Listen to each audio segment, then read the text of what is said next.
क्या होगा जब देव की किस्मत का सबसे बड़ा सच सबके सामने आएगा? जब पंडित जी बताएंगे वो राज जिसे सुनकर पूरे परिवार की नींव हिल जाएगी। और क्या वसुधा सचमुच देव की जिंदगी की ढाल बन पाएगी? आइए जानते हैं इस पूरी कहानी को विस्तार से। देव और वसुधा की कहानी अब एक ऐसे मोड़ पर आ खड़ी हुई थी जहां से वापसी लगभग नामुमकिन थी। प्यार, रिश्ते, मजबूरी और परिवार सब मिलकर एक ऐसी उलझन पैदा कर चुके थे जिसने सभी की नींद उड़ा दी थी। देव का सच और वसुधा की मजबूरी शुरुआत होती है उस पल से जब वसुधा को यह सच्चाई पता चलती है कि देव का रिश्ता उस दूसरी लड़की से सिर्फ एक नाटक था। वो लड़की कोई और नहीं बल्कि अविनाश था, जिसने खुद को एक अलग किरदार में ढाल लिया था ताकि देव वसुधा की असली भावनाओं को परख सके। वसुधा यह जानकर हैरान रह गई कि देव उसे जलाने के लिए यह सब कर रहा था, लेकिन भीतर ही भीतर उसका दिल खुश हो उठा, क्योंकि यह साफ हो चुका था कि देव उससे बेहद प्यार करता है। देव और वसुधा की जोड़ी अब पहले से भी मजबूत लग रही थी। इसी बीच एक नया मोड़ तब आता है जब वसुधा के लिए रिश्ता लेकर लड़के वाले घर आते हैं। ये सुनकर देव बेचैन हो उठता है। लड़के के पिता और खुद वो लड़का वसुधा के साथ बदतमीजी करने लगते हैं। वे बार बार वसुधा को नौकरानी कहकर अपमानित करते हैं। ये सुनकर देव का खून खौल उठता है और वो उस लड़के को सबके सामने जोरदार तमाचा जड़ देता है। देव का जुनून और वसुधा की इज्जत, देव का ये कदम पूरे माहौल को बदल देता है। अब साफ हो चुका था कि देव किसी भी हालत में वसुधा की बेइज्जती बर्दाश्त नहीं करेगा। इस तमाचे से न सिर्फ लड़के वाले बल्कि वसुधा के पिता भी हैरान रह जाते हैं। वसुधा के पिता का मानना था कि उनकी बेटी को जितनी जल्दी हो सके शादी करके घर से विदा कर देना चाहिए। वो मानते थे कि वसुधा इस परिवार के लिए बोझ है, लेकिन उन्हें ये नहीं पता था कि वसुधा ही देव की जिंदगी की असली शक्ति है।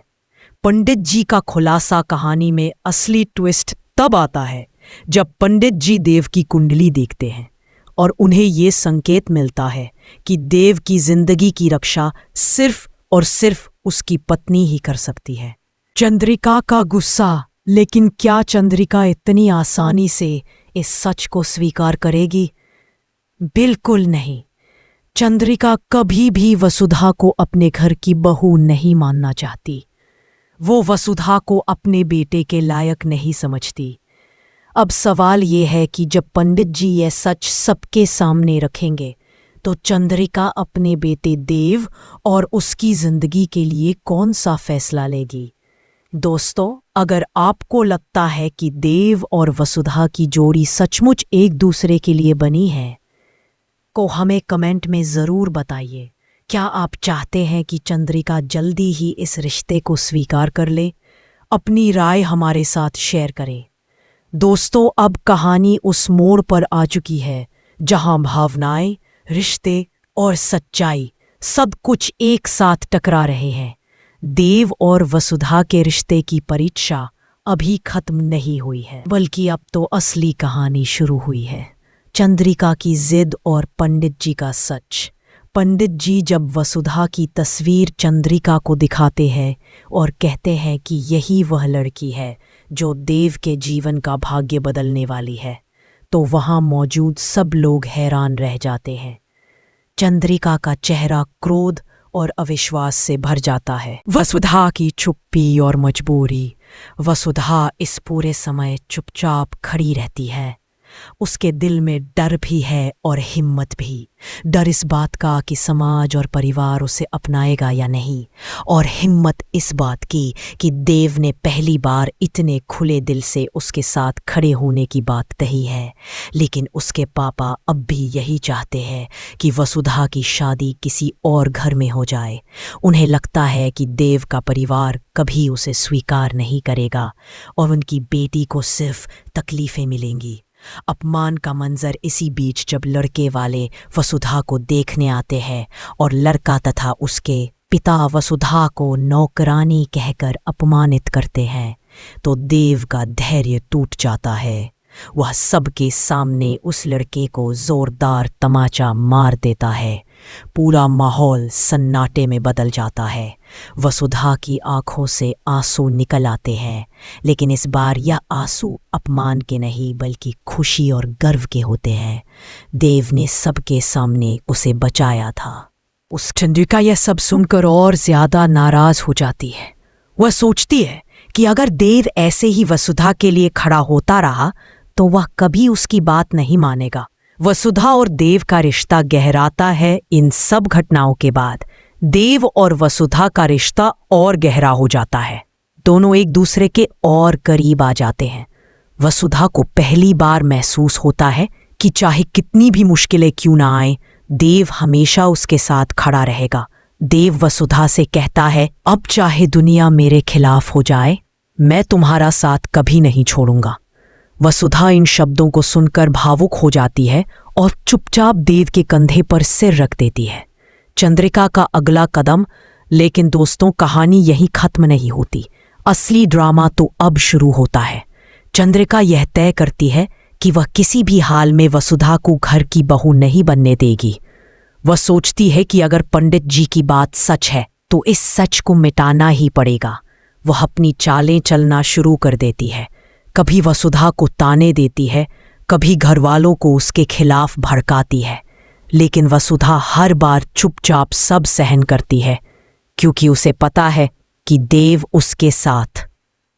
एक दिन चंद्रिका वसुधा को सबके सामने अपमानित करने की कोशिश करती है, लेकिन इस बार वसुधा चुप नहीं रहती। वह बड़ी शांति से कहती है, अगर मैं इस घर की बहू बनने लायक नहीं हूं तो फिर कौन है? क्या बहू वही होती है जो केवल दिखावे में अच्छी लगे, या फिर वह जो आपके बेटे की जिंदगी बचा सके और उसके लिए हर मुश्किल का सामना कर सके? उसकी यह बात सुनकर वहां मौजूद सब लोग सोचने पड़ जाते हैं।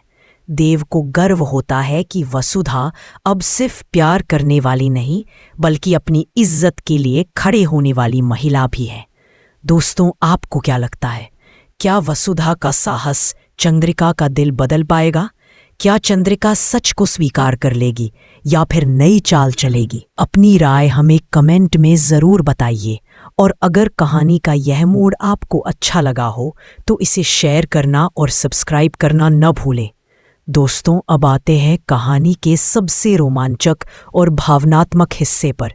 यह वही पल है जब सारी सच्चाइयाँ धीरे धीरे सामने आने लगती हैं और हर किरदार की असली सोच खुलकर दिखाई देती है।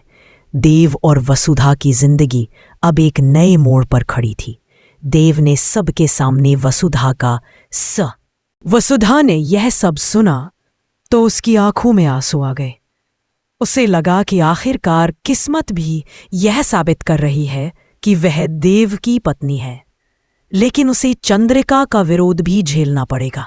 देव ने वसुधा का हाथ थामते हुए कहा, मां, चाहे आप माने या न माने, लेकिन सच यही है कि वसुधा मेरी पत्नी है और मैं सिर्फ इसी का रहूंगा। आपने जो भी प्लान बनाया मैं उसमें कभी शामिल नहीं होऊंगा। देव की यह बात सुनकर घर में सन्नाटा छा गया। अविनाश और दिव्या, जो अब तक तमाशा देख रहे थे, उनके चेहरों पर भी चिंता की लकीरें उभर आई। वसुधा का साहस इतना सब होने के बाद भी वसुधा ने हिम्मत नहीं हारी। उसने सबके सामने साफ शब्दों में कहा, अगर मैं इस घर की बहू बनने लायक नहीं हूं तो मैं खुद यहां से चली जाऊंगी, लेकिन देव की जिंदगी और उसकी खुशियों के रास्ते में कभी नहीं आऊंगी। ये शब्द सुनकर देव का दिल पिघल गया। उसने गुस्से में कहा, बस वसुधा, अब और एक शब्द मत कहना। अगर तुम गई तो मैं भी इस घर में नहीं रहूंगा। यह सुनते ही चंद्रिका की आंखों में डर झलकने लगा। उसने कभी नहीं सोचा था कि उसका बेटा चंद्रिका जी, आप चाहें या ना चाहें, लेकिन नियति का खेल कोई नहीं बदल सकता। वसुधा ही इस घर की बहू है और यही आपके बेटे की ढाल भी है। अगर आप इसे स्वीकार नहीं करेंगी तो देव की जिंदगी हर कदम पर खतरे में रहेगी। इन शब्दों ने सबको सोचने पर मजबूर कर दिया। चंद्रिका के पास अब मानने के अलावा कोई रास्ता नहीं बचा था, लेकिन उसके अहंकार ने उसे तुरंत हामी भरने नहीं दिया। अंतिम टकराव इसी बीच समाज के कुछ लोग भी वहां पहुंच गए। उन्होंने देखा कि देव और वसुधा का रिश्ता किस मोड़ पर खड़ा है। सबकी नजरें चंद्रिका पर टिक गईं। देव ने सबके सामने ऐलान कर दिया, आज से वसुधा ही मेरी पत्नी है और इसे मेरा हक है। अगर कोई इसके खिलाफ बोलेगा तो मुझसे टकराएगा। देव की यह बात सुनकर लोग भी उसकी तारीफ करने लगे। धीरे धीरे माहौल बदलने लगा, लेकिन चंद्रिका का मन अभी भी बोझ से दबा हुआ था। भावनाओं का विस्फोट। रात को जब सब सो गए तब चंद्रिका अकेली बैठकर सोचने लगी। उसके मन में लगातार पंडित जी की बातें गूंज रही थी। सुखादान तब देव और वसुधा की जिंदगी एक नई शुरुआत पर थी। दोनों का प्यार हर किसी के सामने साबित हो चुका था। अब कोई भी उन्हें अलग नहीं कर सकता था। वसुधा ने सबके सामने हाथ जोड़कर कहा, मुझे स्वीकार करने के लिए आप सबका धन्यवाद। मैं इस घर को अपनी जान से भी ज्यादा संभाल कर रखूंगी। और दोस्तों, एक शुरुआत की कहानी ने एक खूबसूरत अंजाम लिया। आपको ये कहानी कैसी लगी? क्या आपको भी लगता है कि सच्चा प्यार कभी हार नहीं सकता? अपने विचार हमें कमेंट करके जरूर बताइए। अगर आप चाहते हैं कि ऐसी और भी कहानियां आप तक पहुंचती रहें तो इस चैनल को सब्सक्राइब करें और वीडियो को शेयर करना ना भूलें।